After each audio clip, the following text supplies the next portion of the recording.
Good morning. Well, afternoon yet? Can you guys hear me okay? Yeah. I'm Marcus. I'm from Nelnet. I'll give you a quick story about myself. So, I was a University of Nebraska graduate, finance major. I took a job at kind of a small private equity fund. We bought some banks regionally, and then worked within banking for a little bit. So I got to work with entrepreneurs a little bit. And that's when my eyes were open probably to the world that entrepreneurs deal with on a day-to-day basis, and all the opportunity that's there for those of us that are willing to take that risk. Anyways, one thing led to the other, and a really neat opportunity opened up in the last couple months at Nelnet. We've been at it about 4 months over there, but I represent the finance leg of what we call the Innovation Hub at Nelnet. My job is to basically assess the financial feasibility of any venture that we might pursue. We'll get into that a little bit more, but that's my short story. But thanks for having us. It's really exciting to be here. Nelnet, does anybody know what we do? Or think you know? I didn't know when I was sitting in your seat what Nelnet was. It was for sure here. That big sign was downtown. But I never knew what we did or what the loans they did. Anybody have any ideas? Somebody bold? Yeah. Isn't it like student loans? Yeah, you got it. You got it. That was our bread and butter for a long time. Originating federally guaranteed student loans. We also do private loans. Really, we touch all things in education, finance. We also set up payment plans for parochial high schools. So when parents, say Pius here in town, when parents can't pay the amount up front to go to Pius, we set up payment plans for them to do that. And we work with about 60% of the market across the United States doing that. So that's kind of our financial or our finance component. So we've got a massive loan portfolio that we actually own the loans, but then we also service loans for the federal government as well. We also have a publishing company called Peterson's. As you were all looking for the school that you wanted to go to, and when you chose the University of Nebraska, you might have done that on Petersons.com. Peterson's is a college search site, but its history is rooted in making test prep books and college search books, and so we've got that business as well. And then we also work within the continuum of moving a high school student from high school to college. So there's a lot of things involved in that, but we help schools also connect with high school students through what we call our enrollment services. So the companies that we have there are SA Edge, which we help high school students write essays to get into the college of their choice. But additionally, we have Net, which helps colleges actually connect with students to generate leads for themselves. So those are just some of the many things that we do. So yes, you were dead on when you said that student loans is what we do. That's been our bread and butter, but there's also a need to innovate, and we'll get into that a little bit as well, and that's our team's job. So we are the Innovation Hub. It's a really exciting opportunity. In my opinion, it was a perfect match for me and what I wanted to accomplish in my career. But our job really is to build new sustainable businesses for Nelnet. I had mentioned earlier that there's a need to innovate. So a couple of years ago, the federal government is now, or basically some legislation was proposed, and now the federal government actually originates and owns the loans that which they federally guarantee. So as students, you might have federal loans. Well, now the government keeps that asset on their books. Well, what Nelnet does is we service it. But so the government's doing that business, which historically we have done. And so over time, that revenue needs to be replaced. So that demonstrates the need of what our team has to do is come up with new opportunities for Nelnet, maybe in education. It could be in healthcare. It could be in renewable energy. So today we're an education company. We touch a lot of different areas of education, but in the future, it could be different. And so that's part of our function. That's supposed to say the adjacent possible. Might be having some technical difficulties, but reformatting. And so part of what we mean by exploring the adjacent possible within the Innovation Hub is we do a lot of things well at Nelnet. We've got a lot of different products that we're the experts in.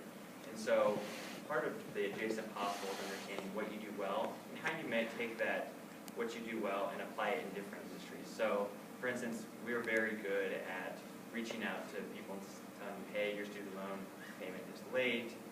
Here's the things that you can do to make your payment. How else could we do that? Maybe we could do that in healthcare. Maybe if now everybody has to have health insurance, and so maybe the opportunity could be that we could reach out to people who haven't paid their health insurance premiums and say, hey, you need to pay that. There could be a business there. I'm not pitching you on that business, but that's an example of taking something that we do well today and pivoting and doing it in another place.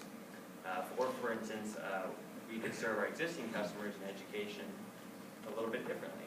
Maybe there's a need for better education materials, so maybe we see an opportunity there, so we might get into that. So we have an existing customer base of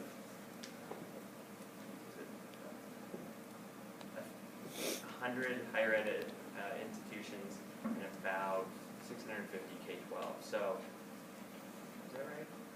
Several hundred in higher education and then a few thousand K-12 schools. Right. Thanks. And so what I'm saying there is that we work with a lot of these institutions today. That's our customer. Maybe there's new ways that we can serve them. So that's what we mean by we're exploring the adjacent possible. It's probably our best chance of having success in the innovation hub. So that's a brief rundown on Nelnet. Now Cheryl's going to step in and say a little bit more about innovation. Yeah, so just briefly my background.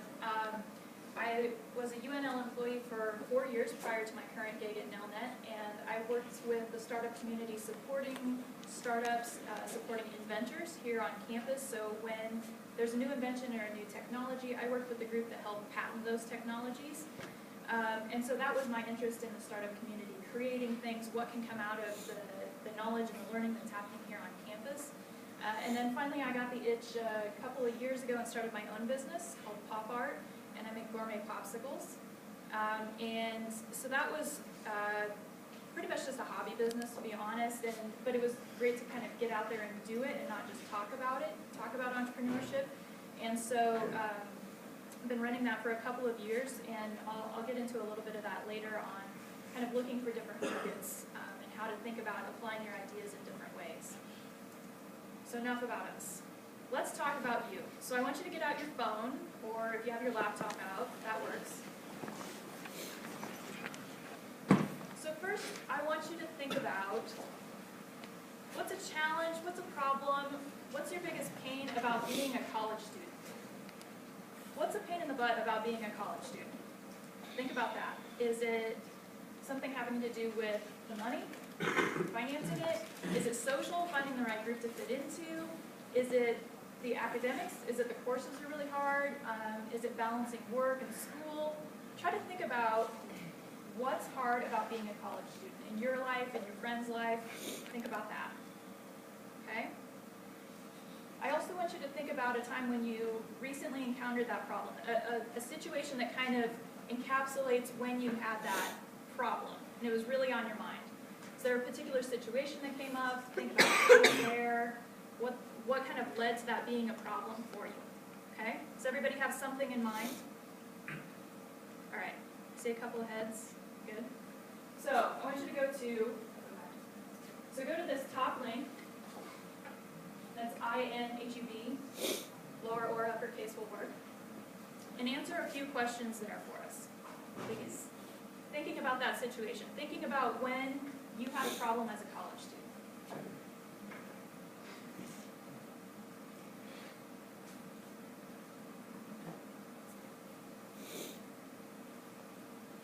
So I'll give you a few minutes to kind of fill this out. Let me know if you have any questions about it.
of see the breakdown of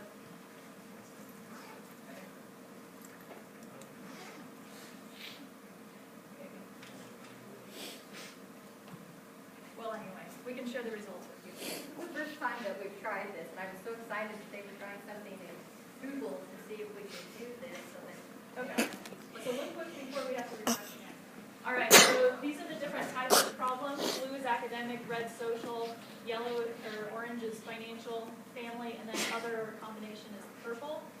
And then you can see by different type how big of a problem it is.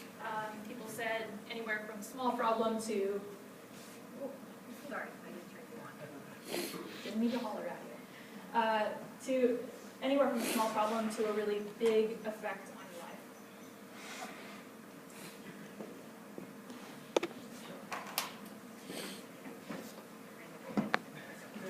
All right, so we'll come back to this.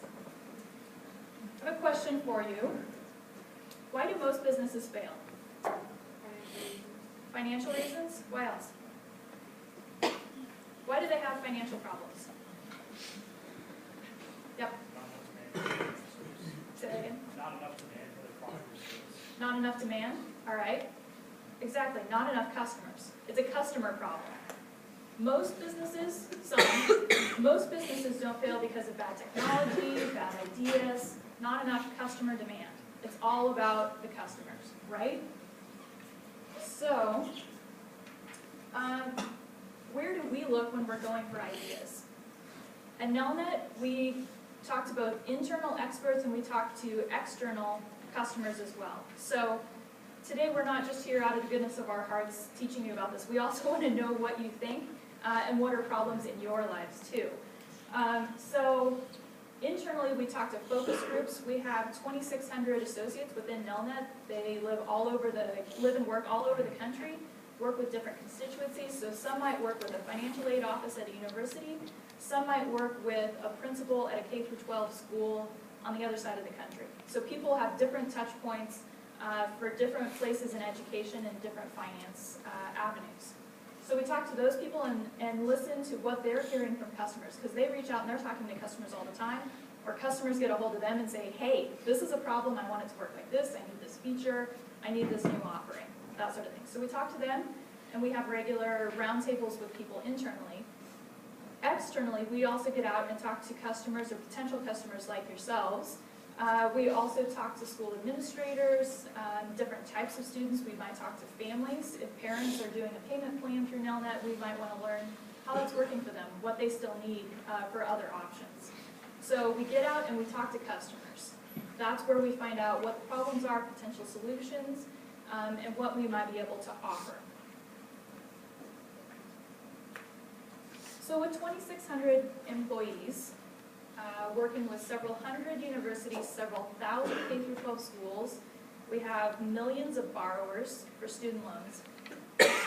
Let me tell you, there are no shortage of ideas. What there is a shortage of is time and resources. We're a 4-person team. Our director's not here today, but we're a 4-person team. We only have so many hours in the day and so much capacity to work on things. So how do we prioritize what we're going to work on? Well, we look at kind of a matrix of ideas that we line things up against. Does this fit within Nelnet's core competencies? Is this something we can do well? Is it in line with something we're already offering and we know how to do? So, for example, Nelnet has hundreds of people in call centers, so we know how to do call centers well. If we had to develop actual curriculum and get it into the schools and be the teachers of that, that's not the part of education that we do. So we might look for a partner if we came up with a solution that might be something like that. It's not what we do well, and we want to capitalize on those resources. We need to look at revenue potential. I have to tell you, if it's just me, not a Nelnet employee, I have a much lower bar than Nelnet does as a multi-million-dollar company. They want to be sure that this is bringing in significant revenue or has the potential to bring in significant revenue. We look at, is this recurring revenue or is it one time? Are people going to be paying regularly? That's really important to think about too. Do we have a clear advantage over competitors? As a startup kind of person, as an entrepreneur in a corporation, it's really fun to think about all the resources we have on hand. So if 2 people wanted to start a business from scratch versus we're starting this as an internal entrepreneurial outfit, a lot more resources behind us. We have the call center available, we have cash reserves available, lots of experts who have existing customers. So that's a big leg up that you have as a corporate entrepreneur, thinking about what you can bring to the market.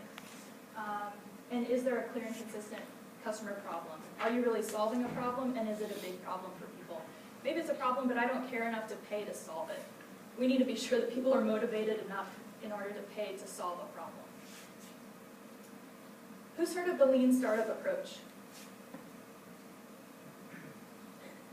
All right, a few people. So what does it mean? Do you know? What does lean mean in the startup sense? Yeah. Not spending all your resources initially to build a product, but putting out maybe a halfway through the product that still is functional, and then taking user input and building it away. Nice. That was great. So the old approach is, I'm going to build and build and build for maybe years, a year and a half at a time. I'm going to build this big thing, and then I'm going to launch it to customers and see how it does. Or with the lean approach, you figure out, what do I need to test? What's the riskiest assumption about my idea? Get it out to customers, get feedback, learn from that, adjust what I'm building, and put small iterations of a product out there to learn from customers. So you know along the way, is this fitting with what customers are demanding and are willing to pay for? So the idea behind lean is fail fast, fail cheap. It's so much better to figure out early on that an idea doesn't have legs than to build for a year and a half with all that time and resources. I recently went to a conference where the founder of LinkedIn spoke, and that company is about 10 years old now, and he said that before they launched, the engineers wanted to put in a certain feature. They said, this is crucial, we have to.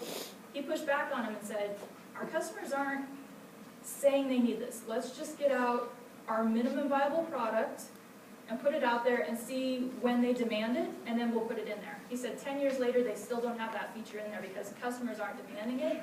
Think about all the time, the money, and the resources they save by not building out something people aren't going to use and don't want. That's the whole idea behind lean. And that's what we try to do. Even though we have a lot of resources, we need to use it in a smart way. Validating learning, like you said, we want to prioritize different features. What do the customers want? Maybe we have this whole list of features, but really they're just going to use 2 of them 90% of the time. Let's just build those 2 and put it out there. And then, again, listening to the customer. So this is kind of the build, measure, learn cycle goes with lean startup. So build a little bit of something, figure out a metric to measure it. How are customers responding? Are you getting 10% customer adoption? Are you getting 90%? What do you need in order for this to be successful? Learn from it, rinse and repeat. Goes around again. Any questions about lean? Okay. So, I mentioned earlier, MVP, minimum viable product, is not this guy from the Super Bowl, but minimum viable product. So, MVP, if you want to go to the next slide. So it's trying to figure out, when you're looking at, if you have a potential solution, you have a hypothesis, you need to look at it really clearly, critically, and think, what's the riskiest part about this? What part about this, if it turns out not to be true, not what the customer wants, sabotages my whole idea? What's the linchpin to all of this? And that's what you need to go test. And that can be painful and it can be hard to test that, but it just makes sense to test on the front end rather than building something and finding out on the back end that that's not what customers want. So identifying the riskiest assumptions, and then figuring out, how do I test that out with the smallest experiment possible? What's the idea I'm trying to learn, and what can I put out there so that I can learn from customers? A question that comes up a lot is, well, don't I need it to look really great and function really well, and I need to polish it, and it needs to look good? If you have a motivated customer who has a really big pain point and is motivated to solve it, they don't care if it's polished. They want to help you solve this problem. If it's a big enough problem that you're solving for them, they will help you. They don't care if it's a mock-up on a piece of paper and they kind of walk through how they might use it. Okay? So MVP can be really rough. It can be using Google Forms like we did earlier to get feedback from you all. Didn't look great, but we're going to get some information from that then we can use later. So customer development is all about getting out of the building, talking to people, and finding out what they really learn. Sometimes in our team, we'll kind of get this itch a little bit, like, okay, we've been here too long. We need to get out and talk to people and find out what they're really thinking. Because you can talk yourself into or out of probably just about anything. So there's two, go back to something. So there's two phases of customer development. One is just a general learning. That's kind of what we're doing today with you, is learning about generally what problems are you having, what challenges are you facing, listening for those problems. The other is customer development and testing your hypothesis. Okay, so I have a possible solution in mind, and I'm going to go out and test, is this a good solution for my potential customers? So one is really wide open, and the other is testing more of a specific hypothesis. So when you get out of the building and you're talking to customers, what are you listening for? You're listening for problems that come up naturally. So I'm going to get into an example in a little bit about student retention in universities. So we were working on a totally different project, dealing with a totally different problem, and we kept hearing about student retention from universities.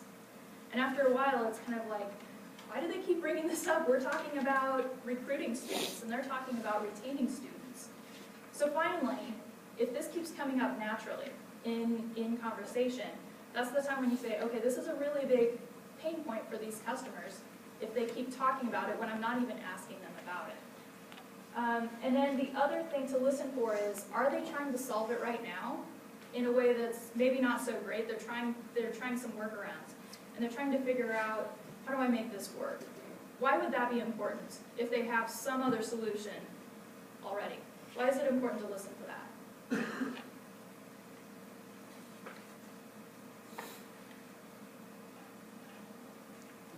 Yeah.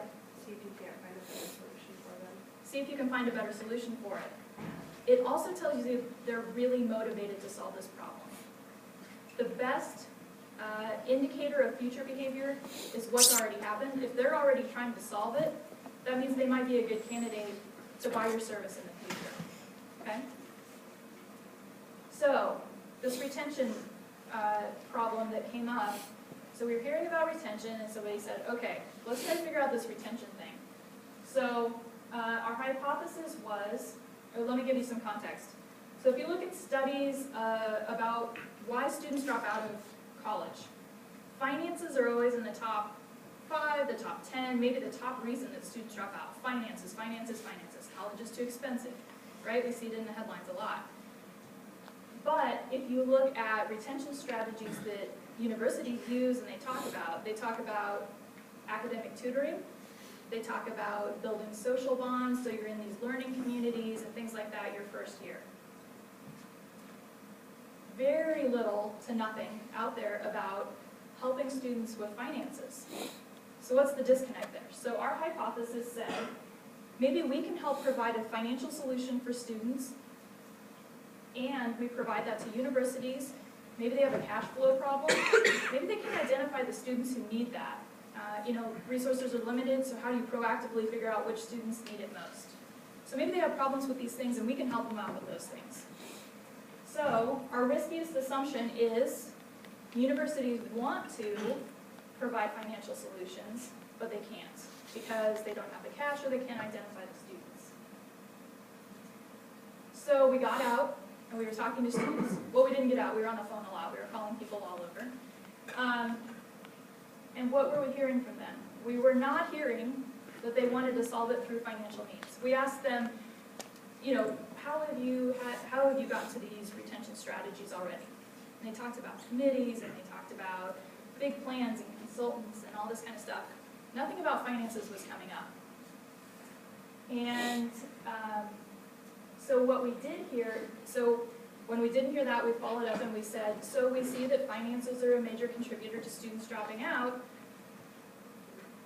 What's your experience with that? And they said, well, students may drop out for financial reasons, but it's usually financial and another reason. Financial and they don't fit in on campus. campus. Financial and the classes are too hard. Financial and another reason, and we feel like it's together, or the financial is kind of what they say, maybe on the way out, but we feel like it's these other reasons. So we said, okay, what if we could provide this cash to you to help out students? And they said, well, if $500 is the difference between a student dropping out of school or staying here, we can come up with $500. That's not an issue. Okay, so they actually have the cash if they really need it. And they felt like identifying students wasn't an issue either. So we bombed out on that solution. But we didn't know until we got out and talked to customers, because according to the data, this should have fit, but we didn't know until we talked to potential customers that that wasn't going to work. So we had the wrong solution at least, maybe the wrong customer, but definitely the wrong solution for those universities. So, going back to the questions that we just asked you, let's look at our approach of why we ask these questions. So, why did we ask what the most challenging thing about being a college student is? Why would we ask that? What are we trying to find out?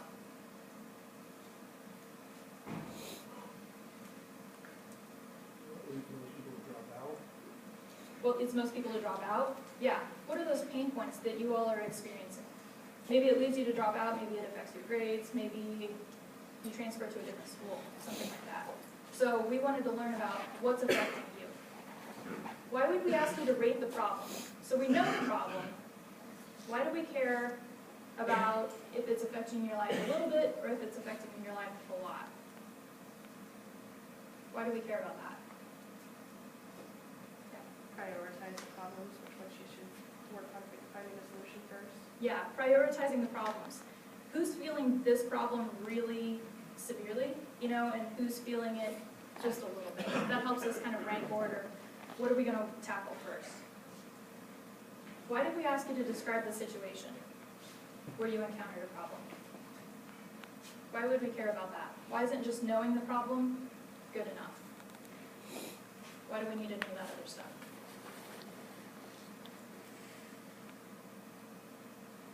Yeah. To see if there are like other underlying problems.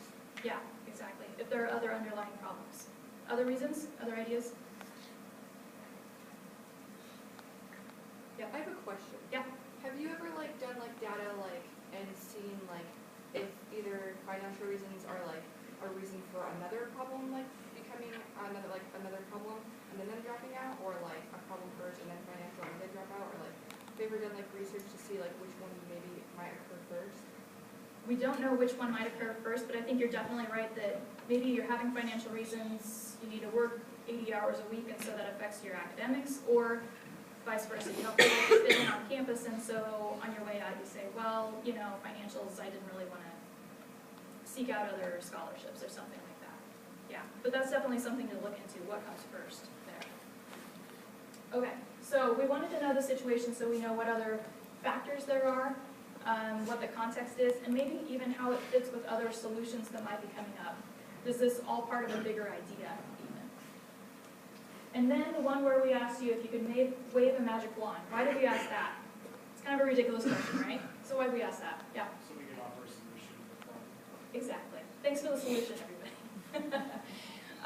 But your potential solutions on what might work, what's feasible, what resources you see around you, you're the experts on you, not us on you. So it helps us to know what you're thinking with this. So, This, or the actual spreadsheet? Okay, if this works.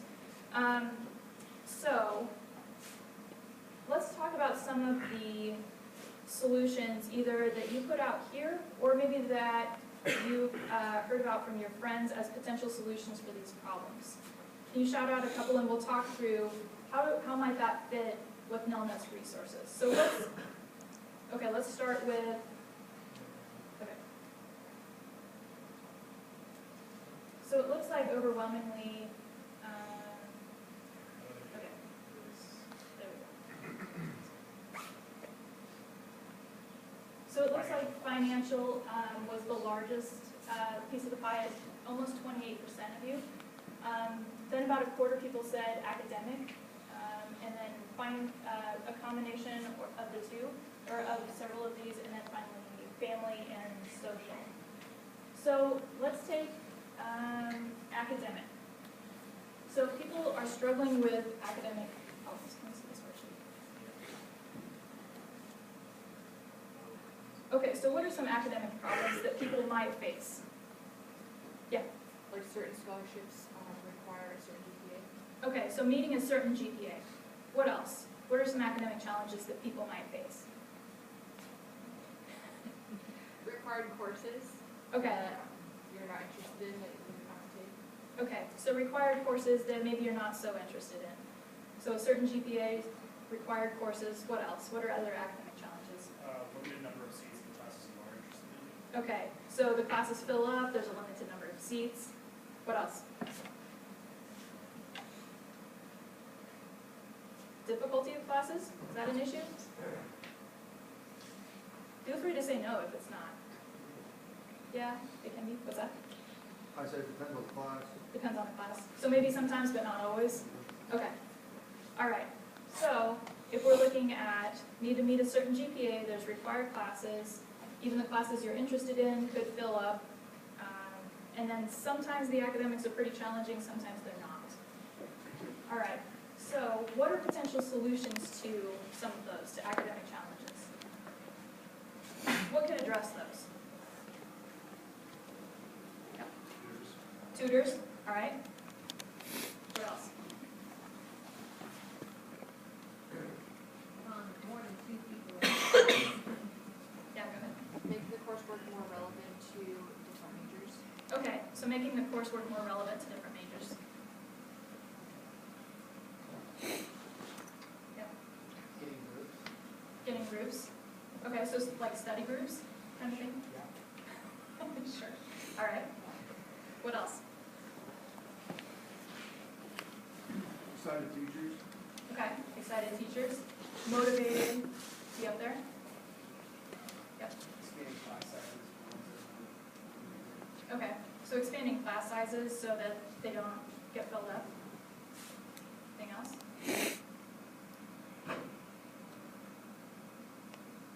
Maybe offer like more courses that fill up really fast. Okay. Online.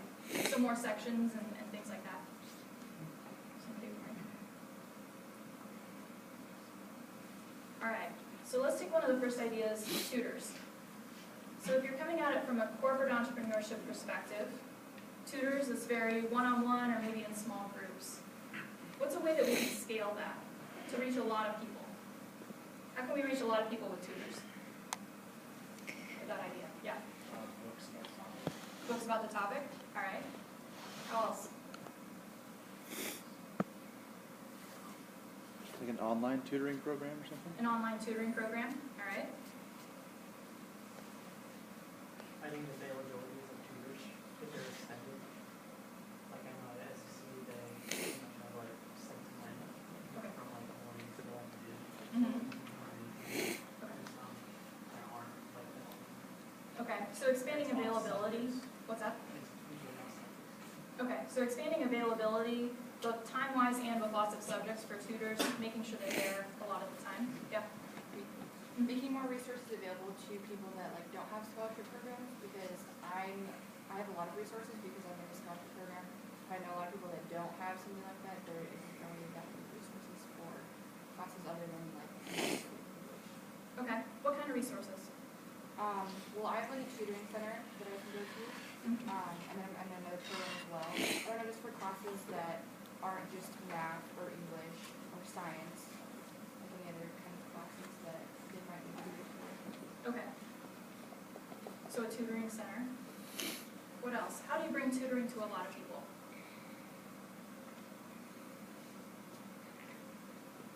Wacky ideas are welcome too. It doesn't need to be possible. Social media. Okay. Social media advertising, how else can you use social media for this?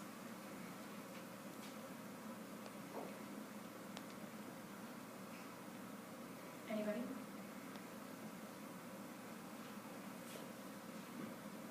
Okay, while we're talking about social media, I have a question for you. What kind of social media do you use? How do you prefer, which ones do you prefer? Twitter. Twitter? What else? I guess YouTube, YouTube? do you do like YouTube tutorials? Mm-hmm. Put videos up there? Back there? No? Just gotcha. What other social media do you use? Instagram. Okay. Do you not use Facebook? No? Alright. So those are some of the possible solutions. So we talked about using social media, we talked about online, we talked about YouTube. So how does that fit if you're in our shoes with Nelnet? So we have a lot of experts who are school administrators, who are experienced in universities, so they know about that system. We have contacts with lots of customers or potential customers. We have financial resources, we have on-site developers. What could we build or partner with somebody that might work?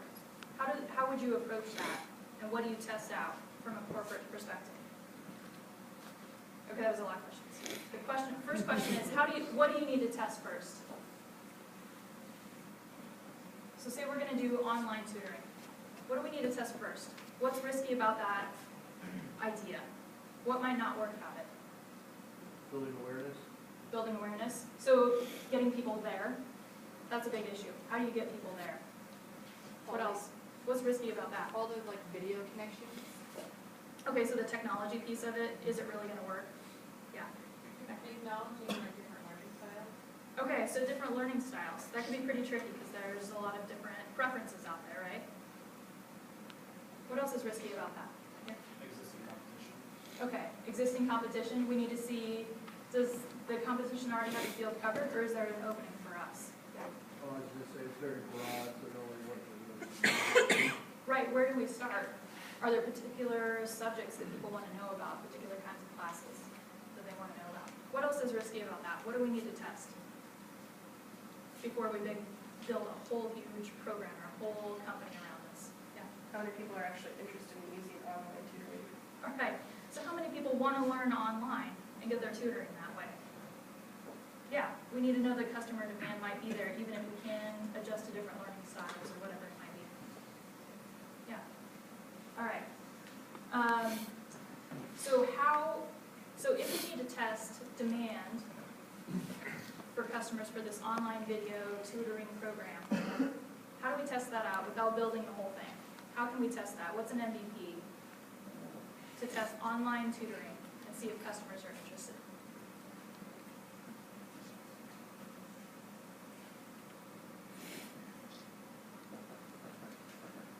Maybe go around to universities or high schools and do like quick surveys, like 5-question responses. Okay, so quick surveys to students to see if they're interested in that. Do you have an idea back here? No? Okay. How else do we test it without building the whole thing first?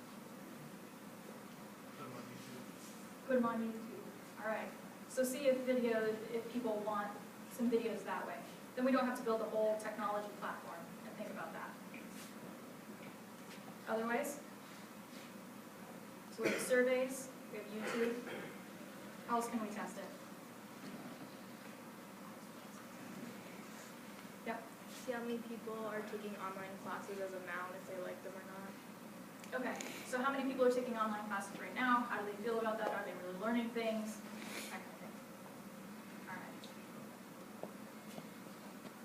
Other ideas? We did one school and one class. One school and one class. So start small, see if it works. What do we learn that way? Yeah, that's a good idea too. You don't have to roll it out to everybody everywhere. You can get a small population, maybe at one school, see if it works, and then expand from there. Yeah. All right. So that's basically how we might approach a problem. We look at, or approach different ideas that are coming into the Innovation Hub where we work. So first we identify a problem. We have a hypothesis for a solution. Then we get out and talk to customers. Is this really the problem that they're having? maybe retention's a problem, but not solving it through financial means. We need to understand the context of it, right? Then we need to figure out what's our solution to that, how can we test it as an MVP, as a minimum viable product, and get that out there. So, Deb, do you want us to go through another section like we just did for academic?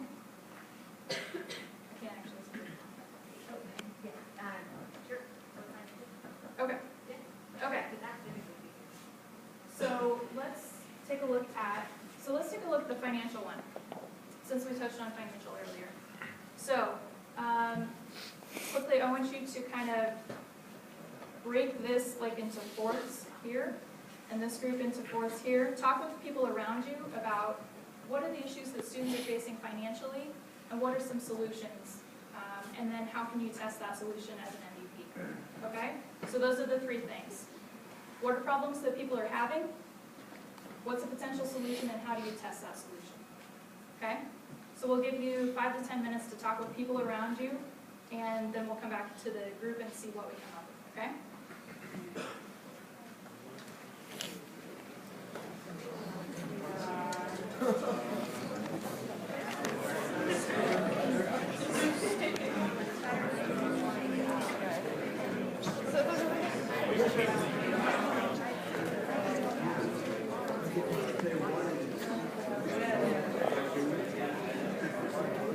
So is that a problem?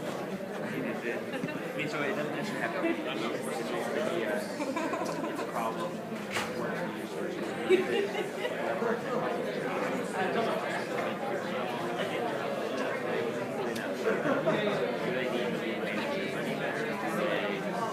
know, it's like, it could be, so it may not be just, we'll give them more money, you know, that's the easy answer.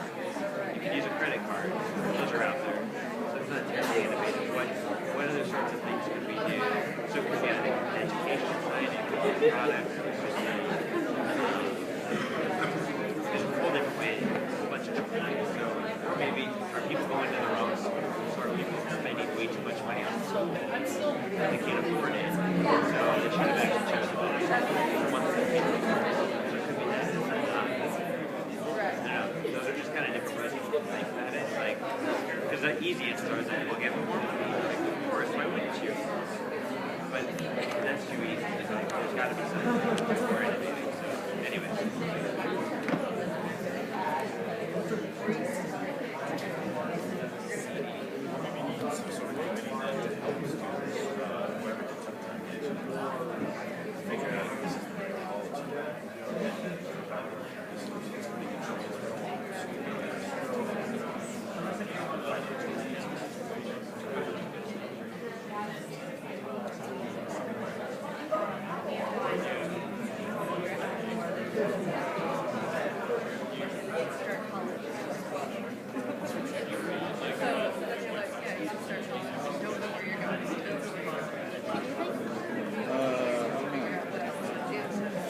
Well, you guys are talking about like a different problem. For me, the problem is mostly that I don't have spending money anymore. I'd like to be able to buy something that's probably more often. Another solution I can think of is if I could somehow decrease the workload from college so I can actually get a job because I didn't have just in case there's any huge projects, you know, just suddenly work is in the way of getting the projects done. I have to run that risk.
Video, I guess.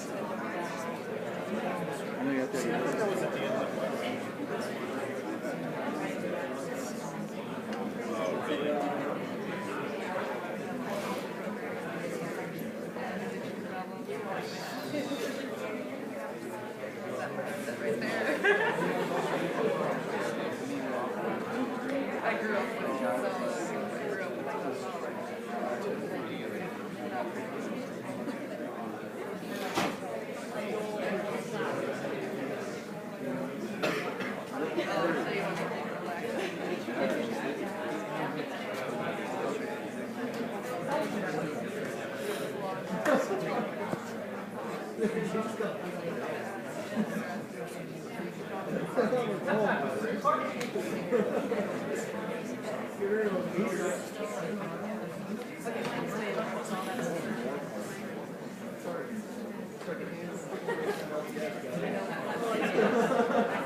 All right, do you have some ideas or do you need a couple more minutes? Who needs more time? I do get that. All right, you're ready to roll. So let's hear it. What problems are students facing financially? Yep. I think that a problem that students face is not like being able to get student loans out without the cosign of like their parents. Okay, so having to have their parents co-sign on student loans? Yeah. What else? What are other financial problems facing students? Yeah. I would say books every semester is always a financial problem, and then it's now with online course mates, it seems like every class requires like a different one, Happiness, Engage, Without Okay. which is another extra $50. So all of the extras, the books and everything that goes with it. Yeah. Okay. We had a solution to that. Do you think that some,